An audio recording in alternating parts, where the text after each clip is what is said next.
I feel like I'm going through the biggest nightmare of my life. To start with, for years, my husband Logan and I have battled with fertility issues. You see, we both are college sweethearts who grew up and dreamed of a future together. Coming from lower income families, both of us faced struggles early on, so we leaned on each other and worked tirelessly to create a life we could be proud of.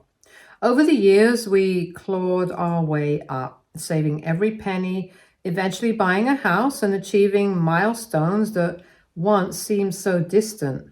Yet, there's one dream we haven't been able to grasp: starting a family. After years of trying and still being unsuccessful at getting pregnant, we decided to visit the doctor. The results revealed that the issue was with me. The doctors told us that I had some underlying issues in my uterus that were preventing me from getting pregnant. I was absolutely crushed with this news, as any woman who wants to be a mother would be. For as long as I can remember, I've dreamed of being a mom, of holding my own child in my arms and raising them with the kind of love and care my mother gave me. To hear that it might not be possible felt like someone had stolen that dream right out of my hands. For weeks after that, I couldn't stop crying. I'd curl up on the couch or lie in bed, sobbing until my poor body ached. Logan was heartbroken too. He tried to stay strong for me, but I could see the sadness in his eyes. We'd built our lives with this vision of a future, of a home filled with laughter, with little feet running around.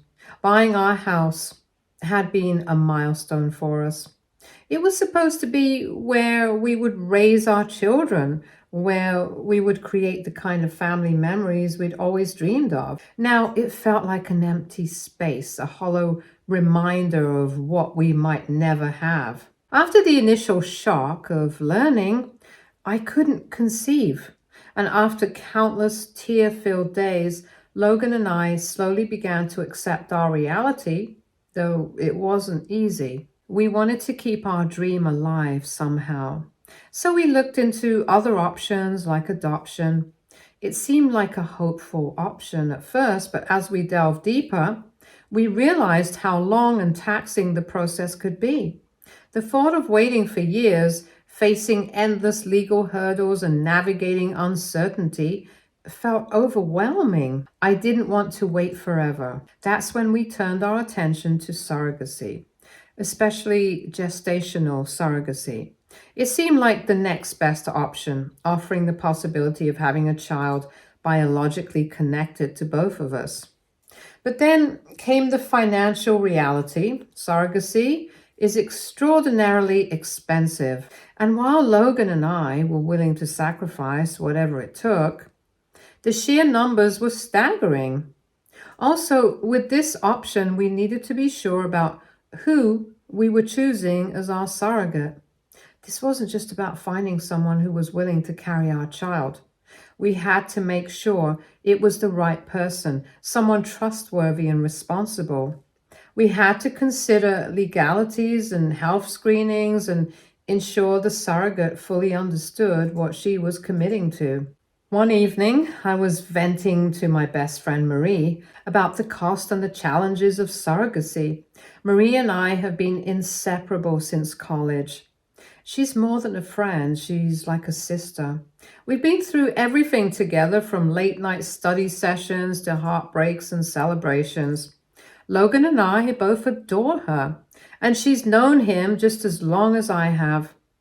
Marie is married to Josh, and they have the most beautiful twins, whom I've watched grow up. I've always loved her children like they were my own, and babysitting them has been one of my greatest joys. I often imagined our kids playing together, laughing as we chatted over coffee and shared parenting stories. As I was pouring my heart out to her about the cost and challenges of surrogacy and how difficult it was for us to find the right person, Marie suddenly interrupted me. Her eyes lit up with a mix of excitement and determination, and she asked, "What if I'm your surrogate?" I froze. staring at her in disbelief. Her words hung in the air for a moment, and I could feel my heart racing. She continued, "You know me and you trust me. I know how much this means to you, and I would love to help you." She was serious. Her wide, enthusiastic eyes were locked on me, and for a moment I couldn't even respond. I was stunned by her offer, by the sheer generosity and love behind it. This was Marie, my best friend, offering me the one thing I'd yearned for more than anything in the world. It felt almost too good to be true, and yet I could see in her face that she genuinely wanted to do this for me. Her excitement was palpable, and for the first time in what felt like forever, I felt a spark of hope.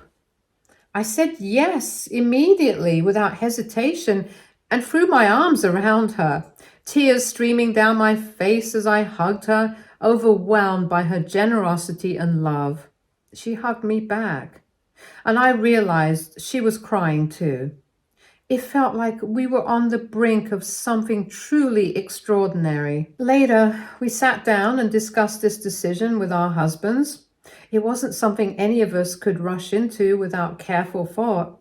When I announced to them what Marie had offered to me, Logan looked visibly taken aback. His brows furrowed as if he was struggling to process what was being proposed. Josh, on the other hand, was surprised as well. He asked Marie if she had thought this through thoroughly.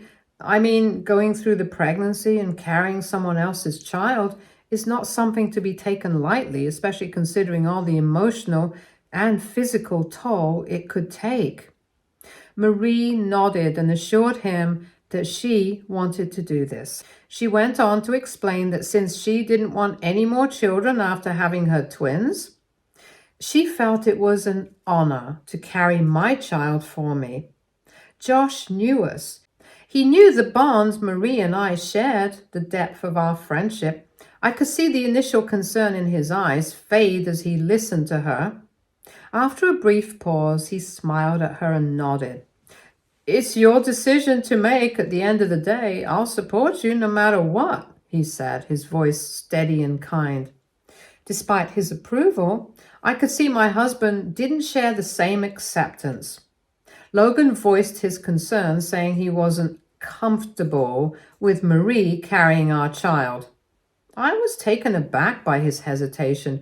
What did he mean by not being comfortable? This was Marie, my best friend, someone we both trusted implicitly. She was offering to do something incredibly selfless and generous for us, and I couldn't fathom why he wouldn't embrace the idea. But Logan was adamant that we should look for someone else to become our surrogate. He told me how he was worried about the dynamics of our friendship changing, about the emotional complexities that might arise. "What if this affects our relationship with her or ours?" he asked more than once. He was also deeply concerned about Marie's well-being, both physically and emotionally. "What if something goes wrong? I don't want to put her in harm's way," he said, his voice laced with worry. I tried to reassure him, explaining how much this meant to me, how Marie had thought it through carefully and wasn't making the offer lightly. "I don't know, I just don't feel right about it," he continued, running a hand through his hair. "It's not that I don't trust her, it's just, this is a big thing. It changes everything." We went back and forth for what felt like days, debating every aspect of the situation. I felt frustrated at times, unable to understand why he couldn't see this the way I did. To me, it was the perfect solution. My best friend carrying my child. Eventually, after countless conversations and reassurances, Logan finally agreed. I could see he was still apprehensive, but he chose to trust me and Marie. Over several weeks, we worked closely with a doctor at a reputable surrogacy agency.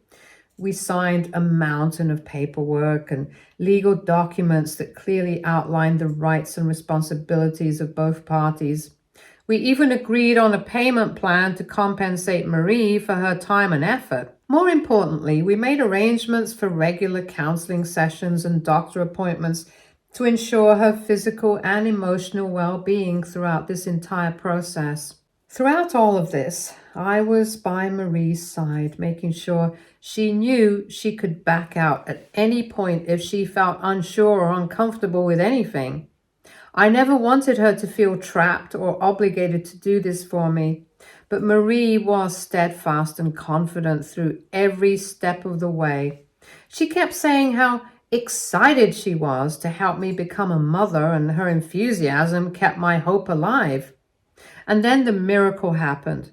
Marie got pregnant through IVF. To clarify, she was carrying our embryo, created using both Logan's sperm and my egg. When the doctor confirmed the news, I could hardly contain my joy. It felt surreal, like the universe had finally aligned to make my lifelong dream a reality.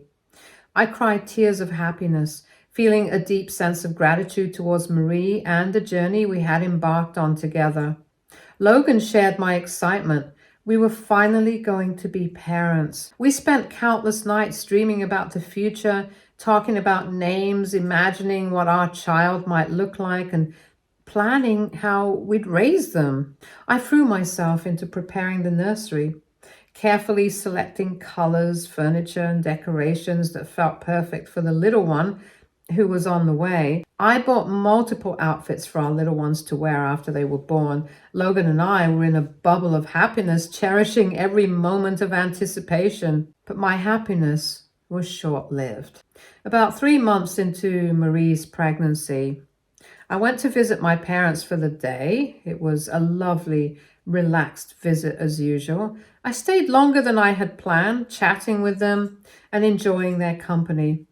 When it was time to leave, I realized my phone's battery was almost dead. By the time I got into the car, it had completely shut off. I didn't have a charger with me, but I figured it wouldn't be a problem since I knew my way back home. I thought I'd just head home and charge it there. As I pulled into my driveway that evening, I noticed Marie's car parked outside. I was confused. It wasn't unusual for her to stop by, but usually she always checked in with me before coming. I walked into the house expecting to find Marie waiting to talk or maybe share some exciting pregnancy news, but instead, I stumbled upon a scene that made my stomach churn and my world collapse. Near the pool, my husband and my best friend were tangled together in an embrace, completely naked. The scene before me was so surreal, I felt like I was in a nightmare. My heart hammered in my chest, and for a moment, I couldn't breathe. I let out a loud scream, a raw sound of horror and betrayal before I could even process what I was seeing. The sound startled them, and they turned back to see me standing. Their faces turned white as they scrambled to cover themselves, clearly panicking. Logan grabbed for his clothes, mumbling incoherently, while Marie looked like she wanted to disappear into the ground. I couldn't wrap my mind around what I was seeing. My husband, my best friend, sleeping together. Logan looked terrified, approached me cautiously as though he was trying to calm a wild animal. He kept saying something, words I couldn't fully process at first, trying to explain, trying to diffuse the situation, but one sentence cut through the fog of my rage. "What are you doing here? You weren't supposed to be home so early." I froze, my mind spinning. What did he mean? I wasn't supposed to be home early. That's when I noticed the open phone in his hand. His screen was lit up, and I immediately recognized the Find My Phone app. My heart sank even further as realization dawned on me. I snatched the phone from his hand, my fingers trembling with a mix of fury and desperation as I scrolled through. I realized that Logan would track my movements, probably to keep tabs on me, ensuring I wouldn't walk in on this. But today, with my phone dead, he hadn't been able to predict my arrival, which is how I had caught them red-handed. I turned to him, my voice shaking with rage.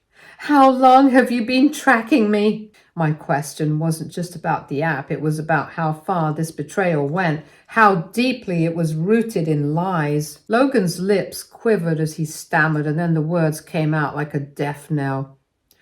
Ever since my affair. Affair? The word felt like a knife plunged into my chest. Tears filled my eyes as the weight of it hit me. This wasn't a mistake, a lapse in judgment. This was an ongoing thing, apparently. A calculated, deliberate relationship. My husband had been having an affair, and not just with anyone, but with Marie, my best friend. I turned to look at her. Marie, who had been like a sister to me, stood there, with her eyes cast downward, her face flushed with shame. I yelled at her. For God's sake, you're pregnant! She didn't say a word, didn't try to defend herself or explain. I could only look at her in disbelief, my heart breaking over the betrayal from someone I had trusted implicitly. I turned back to Logan, my voice cracking as I demanded, How long has this been going on? Weeks? Months? Did this start after she got pregnant? My voice rose with each question, desperation mingling with my anger. I needed to know the truth no matter how much it hurt. I needed to understand how the two people I loved and trusted most in the world could do this to me. Logan confessed, his voice trembling, that he and Marie had been sleeping together for the past year. Hearing that felt like the ground had been ripped out from under me. He said that their affair had begun shortly after we had received the devastating news about my infertility. He painted himself as a victim, saying that while I had been depressed and inconsolable, he had no one else to turn to. According to him, Marie had been there for him during that time, comforting him in ways that I couldn't. His voice cracked as he admitted that one thing led to another and they had slept together. He told me how incredibly guilty he felt, but that over time he had come to see it as a way to release stress. I almost gagged hearing his words. Release stress by sleeping with my best friend? Logan tried to explain as if this was just some physical stuff and nothing romantic, as though that could justify the betrayal. Marie, who had been silent until then, had broken into quiet sobs. She apologized, her voice shaking, saying how sorry she was for what she had done. She told me that she loved me and that she wished she could take it all back. She kept repeating that it was just physical and that their affair was never meant to happen. Between her sobs, she said she was horrified by her actions, embarrassed by the choices she had made, and ashamed to even face me. But her apologies only made me angrier. Her tears felt hollow, like a performance, as if she thought crying would somehow make up for the pain she had caused me. She was crying as though I had hurt her. How dare she? The sheer audacity of it made my blood boil. She tried to assure me, saying that what she and Logan had wasn't serious, so I shouldn't even think twice about it. But her words only made me angrier. You have no right to even speak to me, I spat, my voice shaking with rage. You slept with my husband after finding out that I couldn't be a mother. I can't stand to look at you, you evil witch. If you weren't pregnant, I would have dragged you out of my house by your hair. I meant every word. She knew me better than anyone. She knew I didn't give second chances, not when someone betrayed me like this. Once the bridge is burned, I'm done.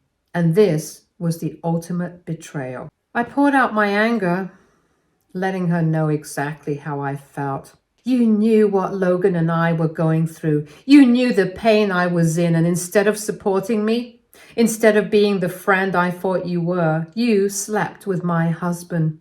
You chose to do this. You didn't love me the way I loved you. You never saw me as your family, because if you did, you could never have done something like this. She stood there crying, looking pitiful, but I felt nothing but disgust. I turned to Logan, my voice trembling with barely restraining rage and devastation. How could you hide this from me? When Marie agreed to be our surrogate, why didn't you tell me the truth? Why didn't you confess everything to me? I could have walked away then. I could have left you to do whatever you wanted with her. Instead, I'm now trapped in this nightmare with you. Why would you do this to me? Logan dropped to his knees, tears streaming down his face as he begged me to forgive him. His voice cracked as he pleaded, insisting that he loved me and that he couldn't live without me. He admitted he had tried to dissuade me from letting Marie become our surrogate. He confessed that he was shocked when she agreed, but he didn't stop the process because I had already made up my mind and he could see how badly I wanted to be a mother. He claimed he couldn't bring himself to tell me the truth because he was afraid of losing me, afraid of what we would do to us. Sleeping with Marie meant nothing to me. She means nothing. You are my wife. I love you, he kept saying over and over as though those words could somehow erase the betrayal. He promised that their affair was over and he would even cut her off so that he could build a life with me and do whatever it took to fix this. But his words rang hollow in my ears. I just shook my head at Marie. Imagine being a married man's mistress, risking everything only to be dismissed as nothing. Her reaction spoke volumes, but I couldn't find an ounce of sympathy for her. I then asked Marie if she had been sleeping with my husband during the IVF process. I needed to know if she was really carrying my child or if it was just their baby. And that's when she confessed, with a mix of guilt and defiance, that she and Logan had continued sleeping together even during the IVF process without protection. My stomach churned as she admitted that there was a significant chance the child she was carrying wasn't the result of IVF at all. The baby might not be biologically mine. It might have been naturally conceived between her and Logan. My eyes widened hearing this. I couldn't believe what I was hearing. I felt like I had been punched in the gut, the air sucked out of my lungs. I stared at both of them, barely able to form words. Why? I managed to whisper, my voice breaking under the weight of my emotions. Why would you do this to me? Logan tried to justify himself.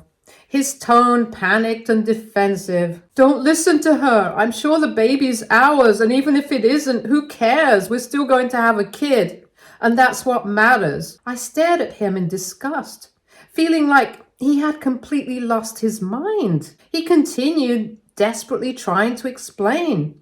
Listen, I was just afraid the IVF might fail, he said, his words tumbling out in a frantic rush. I didn't want you to go into another depressive spiral. I didn't want you to get all mopey and depressed again. At least this way, we get a kid we can raise and call our own. I was just trying to make it work for both of us. I stared at him in disbelief, my hands shaking with fury. Protect me, I shouted. You call this protecting me? You were lying to me, cheating on me, and now you've stolen the one thing I've wanted more than anything, a child of my own. Marie, standing off to the side, assured me that even if the baby was biologically hers and Logan's, she had no intention of keeping the child or seeking custody. She was happy to simply give it to us. Her words were cold and emotionless, as if she were discussing nothing more than an object to be handed over to us. She had absolutely no empathy for the baby that she was carrying. The room felt suffocating at that moment.